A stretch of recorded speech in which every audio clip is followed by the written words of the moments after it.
This channel does not promote any violent, harmful, or illegal activities. All content provided by this channel is meant for an educational purpose only. অসম চুক্তির সময় তৎকালীন প্রধানমন্ত্রী রাজীব গান্ধী তিনি বলেছিলেন যে কাঁটাতার দেওয়াটা দেশের অন্যতম গুরুত্বপূর্ণ কাজ। তারপর থেকে ধাপে ধাপে কাঁটাতার লাগানো হয়েছে, পুরোটা এখনো হলো না। রাজনীতি আসলে চাইছে এই সমস্যাটা জিয়ে থাকুক, আর সেই কারণে কখনো জমি, কখনো মানুষের ঘাড়ে বন্দুক রাখা চলছে। কিন্তু সাধারণ মানুষ তারা কি চাইছেন? জলপাইগুড়ি বলুন বা নদিয়ার সীমান্তে পৌঁছে আমাদের ক্যামেরা কি দেখলো, আসুন দেখি আরো একবার। घुसपैठ हो रही है भारत बांग्लादेश की सीमा से। वहां पर कुल 2216 किलोमीटर बॉर्डर है। इसमें से 1653 किलोमीटर बॉर्डर बन चुकी है। अब 563 कहां बाकी रही है मान्यवर मालूम है? केवल और केवल एक राज्य बंगाल। শুধুমাত্র বাংলা, কাঁটাতার বাকি বাংলায়, তাই অনুপ্রবেশের দায়ও বাংলার। সংসদে তোপ দেখেছেন দেশের স্বরাষ্ট্রমন্ত্রী অমিত শাহ। সীমান্তে কাঁটাতার, দায়িত্বটা ঠিক কার? দায়টাই বা কার? আপাতত দোষারোপ আর দুরভিসন্ধির জাঁতাকল। এখানে একজন স্বরাষ্ট্রমন্ত্রী আছেন, তিনি করতে পারেন না এমন কোনো কাজ নেই। তার দু চোখ দেখলেই মনে হয় ভয়ঙ্কর দুর্যোগের বার্তা, দুরভিসন্ধি। সীমান্তে কাঁটাতার প্রয়োজন, আর তার জন্য প্রয়োজন জমি। জমি দিচ্ছে না রাজ্য, রাজ্য বলছে জমিতে কাঁটাতার কেন্দ্রের হাতে, সীমান্তবর্তী মানুষের হাতে। নিরাপত্তার নামে পেন্সিল পড়ে থাকছে না তো? TV9 বাংলা পৌঁছে গিয়েছিল 2 সীমান্তবর্তী জেলায়, যেখানে কাঁটাতারহীন জমি রয়েছে। জলপাইগুড়িতে সীমান্ত এলাকা 120 কিলোমিটার, কাঁটাতারহীন জমি 18 কিলোমিটার। নদিয়ায় সীমান্ত এলাকা 89 কিলোমিটার, কাঁটাতারহীন জমি 27 কিলোমিটার।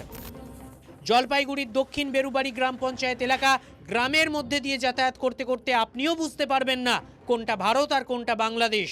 গ্রামবাসীরা কি চাইছেন? তাঁরা কিন্তু ভীষণভাবে চাইছেন কাঁটাতার বসুক। এইটুকু কাজ গভর্নমেন্ট করছে না কেন, আমরা এটা তো সেইভাবে বলতে পারবো না। মাপ নিয়ে গেল, তখনও আমরা সবাই বলছি যে আমরা সই চাইছিল, আমরা তাও সই দিছি। যদি আজকে তারকাটাবেড়া বর্ডারটা করা যায়, তাহলে আমরা যেমন সীমান্তের মানুষ সুরক্ষিত থাকবো, তেমনি আমার দেশ সুরক্ষিত থাকবে।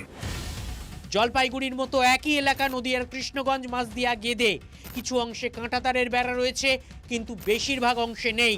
অভিযোগ, এই সুযোগে বাংলাদেশি দুষ্কৃতীরা ভারতে এসে লুটপাট চালাচ্ছে, চলছে চোরাচালান, অনুপ্রবেশ।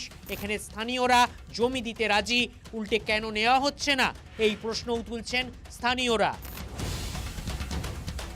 এটা রাষ্ট্রীয় বিষয় না রাজ্যের বিষয়, সেটা কিন্তু আমাদের কাছে খুব একটা ইম্পর্টেন্ট নয়। সমস্যার সমাধান করতে পারে, তাহলে আমরা সুরক্ষিত থাকবো, আমাদের রাজ্য সুরক্ষিত থাকবে, আমাদের দেশ সুরক্ষিত থাকবে। এখনো তার কাটাবিহীন এলাকাতে আমরা নিরাপত্তাবিহীন অবস্থায় আছি। Bureau report, TV9 Bangla. SIR এর ভয়ে কতজন বাংলাদেশি ভারত ছাড়লেন? হাকিমপুর সীমান্ত দিয়ে এই নভেম্বর মাসে বাংলাদেশে গিয়েছেন 3000 জন। বিএসএফ সূত্রে এমনটাই জানা যাচ্ছে। লাখ লাখ অনুপ্রবেশকারীর ঘাঁটি বাংলা, এমনটা বিজেপি দাবি করছে। তাহলে প্রশ্ন, সেই বিপুল পরিমাণ অনুপ্রবেশকারী তারা কোথায়? শাসকের আশ্রয়ে সেফ হাউসে বাংলাদেশি অনুপ্রবেশকারীরা। ভোটের জন্যই বাংলাদেশিদের আশ্রয় দেয় শাসক দল, এমন বিস্ফোরক দাবি করেছেন বিজেপি রাজ্য সভাপতি শ্রমিক ভট্টাচার্য। ওটা তো নাটো, ওটা তো নাটো। ওরা কেন যাচ্ছে কেউ জানে না, হয়তো যে কাজে এসেছিল কাজ শেষ হয়ে গেছে। যারা এইখানকার রাজারহাট থেকে, সেক্টর 5 থেকে উধাও হয়ে গেছে, দমদমের কিছু জায়গা থেকে, কলকাতার কিছু জায়গা থেকে যাদের পাওয়া যাচ্ছে না, তারা সবাই শান্তিতে আছে, তারাই সবাই সেফ হোমে আছে। কোনো না কোনো জায়গায় তাদের রেখে দেওয়া হয়েছে। বিভিন্ন ধর্মান্ধ মৌলবাদী সংস্থা সক্রিয় আছে পশ্চিমবঙ্গে, এবং এটা একটা সুদূর প্রসারী চক্রান্ত, আন্তর্জাতিক চক্রান্ত। আর বুঝে না বুঝে বা শুধুমাত্রই ভোটের জন্য বর্তমানের আমাদের পশ্চিমবঙ্গের রাজ্য সরকার এখানে কম্প্রোমাইজ করছে। কোনো কাজ নেই, এসআইআর এর কোনো ইনভলভমেন্ট নেই, শুধুমাত্র ভেবেছিল এই এসআইআর অস্ত্রের মাধ্যমে যদি ভোটের বৈতরণী পার করা যায়, এটাই তারা ভেবেছেন। প্রতিনিয়ত বেঙ্গলকে ডিস্টার্ব করছে, বেঙ্গলের পক্ষ অত্যন্ত অশুভ, আর বাংলা বিজেপি অত্যন্ত নেগেটিভ।